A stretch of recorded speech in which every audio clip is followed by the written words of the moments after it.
Well, hello, everyone. Today we're going to continue with part two of our psychedelic gamification series. You might want to look at part one first, but it's not essential because we're going to cover some new material today. We're going to be looking at a couple of slides together, and we're going to be discussing the implications of this work. So the field of psychedelic education, in a nutshell, is using the idea of consciousness expansion, and that is improved sensory and mythological and a spiritual component to educational design. Let me be very clear what I mean by spiritual. Spiritual is not religious in this context. It's more of a Sam Harris kind of reference to spiritual. It might be part of your religious experience, but we're not going to be throwing that at children in the classroom unless we're a denominational school.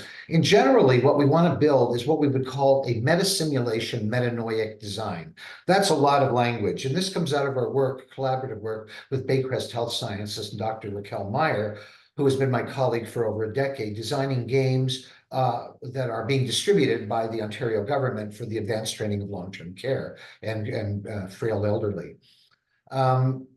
So spirituality has its own neuroscience, it turns out. So let's talk about a spiritual experience, and let me give you a couple of examples without spending the video defining it. In a recent study involving over 4,000 participants, half of which had used psychedelic agents as part of a clinical trial or perhaps a controlled circumstance, and half had never touched a psychedelic. And they asked them at the end of a certain period of time, this being kind of a controlled study, what was the most significant thing that ever experienced in their lives. And both groups, regardless of psychedelic exposure or none, said that it was contact with entity or God or an angel or perhaps a dead parent, what the indigenous people might call an ancestor. So, or a spirit helper, a spirit guides. These exist in many indigenous populations around the world. So when you actually feel like you encounter Christ or you encounter God or you encounter an eagle soaring above you that seems to reach out to you, sometimes you could encounter a tree and that tree almost feels like it's home to you. And as you know, there are some forms of Chinese Qigong where they hug trees literally to gain a sort of energy or qi that they feel that plants have. So this idea of finding the sacred in the everyday is probably what we mean by spiritual. And there's a whole set of behaviors related to positive psychology. And positive psychology is a field developed by Dr. Martin Seligman, in which we look at a whole field of psychology of happiness, of what makes life worth living. And we're going to do some videos on that up ahead. We're trying to stay with this idea of how do we use psychedelic experience to advance learning. And the first way we're going to do it is we're going to try to build a narrative and a story structure which has a metanoic frame of reference. So we've defined the spiritual as a category of experiences that might include awe, a sense of being part of something much greater than you, having mystical experiences. But if we try to hone in a little bit of what we're talking about here, metanoia is an old Christian word. It comes from really, really old Rome and early Greece. There's probably some reference to it having been used there as a concept. And it means becoming a better person spiritually, giving to the poor, helping people, caring about someone other than yourself. It's almost like the virtues of Aristotle, of which I think there were 12, but these could go either way with Aristotle. You had the element of humor. You could either be a crass person that laughs at other people's misfortune, or you could be witty like Rowan Atkinson and Mr. Bean. But this concept of metanoia was one advanced by early Christianity, and it had the idea that you were here to develop or perfect yourself. Not that there was anything fundamentally wrong with you, although old biblical tradition would talk about original sin and that you were trying to cleanse yourself of it. But there was this idea that you were here to become a better you, to be kinder and gentler. And all of the research that we have on kindness and acts of kindness show that your happiness is contingent upon your ability to make other people happy, to be kind to them. There's at least 20 studies that I've come across that have shown that data. So let's look at a game that's built in order to have you experience metanoia, an experience of your own sense of meaning and connectedness in life, and have that be the first stage. So the first step you would do in building a game like this, as opposed to regular game design, remember this is game design for learning, learning about any subject, you're still going to use this metanoic spiritual frame of reference in psychedelic design. You're first going to find out what the subject is, right? We're teaching this and this and this, and we have to do these activities. Done. Who's our audience? Are they 7 or are they 25 or they're 50? Done. The third step is called the metanoic design. So what you do here is you actually look at a set of moral or developmental or inspirational concepts that will underlie how you write the narrative. So there is something in the story, in the whole design of everything you build in the game experience that leads you to consider who you are, why you're doing the career you're doing, what your goals and aspirations are, and what the deeper meaning or sense of meaning you get out of life is. And this can be done through narrative. You don't have to sit there and explain that to people. It will simply reveal itself in narrative. So we'll talk about a couple of different ways that we can do this. Let's look at a couple of slides for a moment and have a look at how we might approach this from a neurophysiologic standpoint. And then we'll talk a little bit about how we do some of the game design. So Albert Einstein remarks that the most beautiful experience we can have is the mysterious.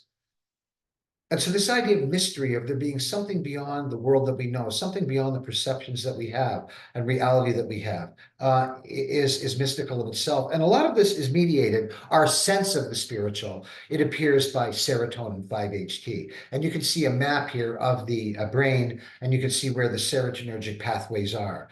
Now, there's a certain type of receptor called the 5-H2A receptor, which is triggered during learning, triggered during creative experience, and is the antagonist site for the use of LSD and psilocybin. So this is where these drugs would perform their action on the serotonin receptors. Serotonin is not a neurotransmitter. It's a neuromodulator. It causes neurotransmitters to either to be released, either sedating or excitatory. And serotonin looks a lot like this in a molecular diagram. There are 16 subtypes of serotonin in the body, serotonin receptor in the body. And there are only 2 subtypes in the brain, the type 1 and 2. And the 5-H2A, the serotonin 2A receptor subtype, is the one of interest in things like psilocybin and LSD research.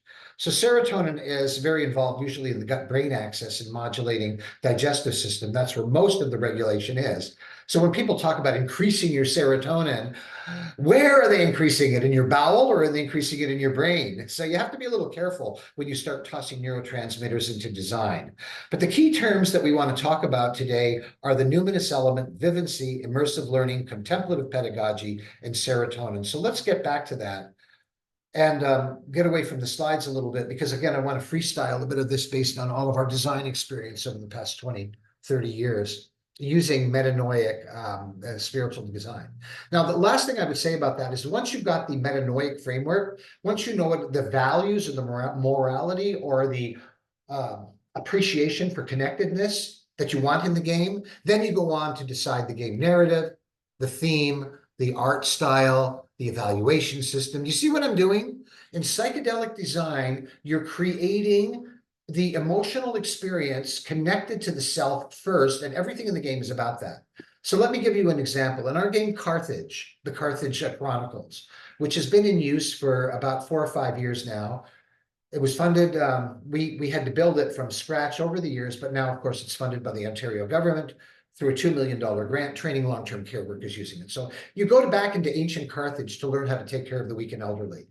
And once you enter Carthage, you play the character of a broken female anti-hero, my favorite character design. Your original father was killed in a war with the Romans, the Sicily. You are the daughter of a woman who has married badly. Her second marriage is with a drunk who is abusive to you.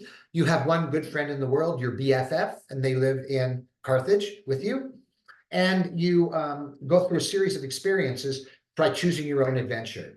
So you begin the game in a marketplace. There's a ship over here. There's a man with a crowd around him over here, or there's just going to your girlfriend's house for a visit. Which do you want to do? And you would decide which path you wanted, so that every time you play the game. Now, when you make the decision about the path that you're going to go on, that is a part of the story of you, of your past, and something about you you learned. So if I decide to go and take a ride on the boat, if we see a boat in the harbor and they say, come aboard, I would learn something about my past. If I decided, no, I'm going to make this choice in the game to go with option C, which was visit my girlfriend, she might reveal something interesting to me. So the game is about me learning about who I am as the basic plot. That means you can make an open world game, choose your own adventure game, without having to logically change the world. When you build a game, you can either change the world or change the self. Changing the world is a lot of programming and a lot of design. If I decide to go off to Philadelphia, I have to create Philadelphia. And suppose it gets bombed, and then I have to leave Philadelphia. So now I need images of a bomb. It's a nightmare. But if the storyline is really about learning about me as I go through the world, that starts to be what we call psychedelic and metanoid design. I hope this is starting to make sense. Now, what do we actually do to make it psychedelic? We build a narrative structure which is based on a metanoic journey for the player. Now, this works so well in Star Wars because when we all saw the Force and Yoda, we immediately thought of old Kung Fu teachers, some old Japanese master, and the Force as being something like chi or some kind of element you've got. There was this spirituality about Star Wars that made it different in a way than Guardians of the Galaxy, which used humor and comedic action to drive the storyline. So the storyline in the case of Star Wars, you can see, was driven by the spiritual search for something called the Force, which was a force of light. And that becomes a metaphor for what's happening in your own life. When you're playing the game and you see a bit of yourself in the game, I call that semiotic resonance. Semiotic meaning symbolic, and resonance meaning it resonates with something and awakens it. I've spoken of the Islamic practice of khayal, of narrative to unlock the unconscious in another video on this subject. So I think you begin to understand that psychedelic gamification is about a journey into yourself, and then whatever happens in the game, all of the stories and all the things that befall you help you learn more about you. And then we create an atmospheric around psychedelics. So there's a lot of ways you can create psychedelic atmosphere. Let's just have a look at the slideshow once again and see how we can actualize some of these. So first of all, there's the numinous element. Now, the numinous element was a word coined by R. Otto, which talked about religion as holy. So an element of religious fascination or awe is what we're after as we build the game. Remember, we're not teaching you to be a better Catholic or a better Muslim or a better Shinto.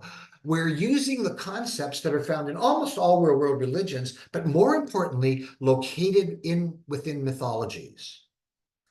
So we take mythological elements. It could be Norse, Greek, Hawaiian mythology. You would look to these mythologies for stories in which you encounter something extraordinary like a goddess. When we worked with filmmaker Anita Abada from Nigeria, after she won a prize, juried by Sharon Stone for the World Health Organization, a film called Ifun. Ifun is a form of gender-based violence that is prevalent throughout a good deal of Africa. It's based on an old tradition where a woman gains power by sacrificing her sexuality.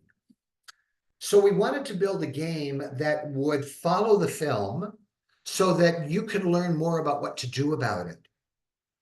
And so we had Anita, as the Nigerian woman who made the film, design the basic plot structure, and she chose shamanism and the word of traditional Nigerian storytelling, in which there were at least a dozen goddesses. So she then produced a game where many goddesses you would be confronted in course of the story. And I think that's very interesting, don't you, in terms of what we would call a Afro-centric style of game design. So if you're working in psychedelic game design, you're trying to lead the person on a journey towards self as the narrative structure, but you're also going to look at the cultural reference to decide on how they encounter the self. Afrocentric game design would be one in which we use traditional, in this case, Nigerian elements in order to start to craft a story of encountering shamans and eventually a resolution through the gameplay, which involved developing decisions. And all of the decisions were crafted by Dr. Alan Kalpin, who's a physician, a psychotherapist here in Toronto, working with Anita to develop the kind of questions that would allow you to make a change. What if you were a young girl in a village and you were sentenced or told that you had to undergo this procedure, FGM? How could you change it? Would you run away? How would you deal with it? And so we had, again, a medical professional, we had an artist, a digital expert, we had a movie director, all working together collaboratively to produce these structures. So the second element, again, then of psychedelic game design is basing it in a mythological framework. The last element of psychedelic game design is to work with your graphics so that they suggest different places and encounters with the numinous element. Let's go back to the slide share to have a look at a couple of these pages. And I'm not even sure what we're going to see because I wanted to load these up for you before we started. There's a book called LSD in the Mind of the Universe by Chris Bakke. Now, Chris did a series of psychedelic experiences. I think there was something like 70 over 20 years of 500 micrograms of LSD, which is a very large dose. And within it, he found that it was almost like a Netflix movie at some point. Over the years, there was a narrative. So psychedelic experience, if it's in the right circumstances, this is Chris. He was a professor of religious studies. He continued to work through this. He wasn't sitting at home dropping acid. His wife was watching him during the trips. So you can imagine his set or his imagination as he went into these was informed by a lifetime of studying mysticism and religious experience. Nonetheless, it gets woven together. He goes through an ocean of suffering at one point in which he has terribly bad trips, in which he encounters brutality. Now, let's just talk about that for one moment. I included that in the game Carthage. In parts of the game Carthage, there's one part where you fall off a mountain and break your leg and you're rescued by a shaman. There's another adventure where your ship crashes on rocks on a shoreline. And that was taken actually from the story of St. Paul. He actually landed on Malta in a storm. One was a Roman slave, a Roman prisoner, and that's actually where Catholicism begins. It begins in Malta. So the idea of a shipwreck leading to some kind of metanoic experience is classical, and it has mythological and religious structure. So you even have a point where you fall out of the crashed ship and you drown, but your mother, who has died years ago, the spirit of your mother descends through the water just as you're about to drown and gently puts her arms around you and lifts you up to the water as the last act she will ever do from the spirit realm to help her beloved daughter. And when I wrote it in a sense till I had tears in my eyes, recalling my own mother's death. So this third element of producing a mythological world of self-revelation, which uses an art style that then triggers semiotic resonance. So you can see the artwork here. And again, reading the book LSD in the Mind of the Universe would give you an idea. Once he gets past the ocean of suffering, he then moves on to an evolutionary theme, a motif that begins to show him his connectedness to the universe.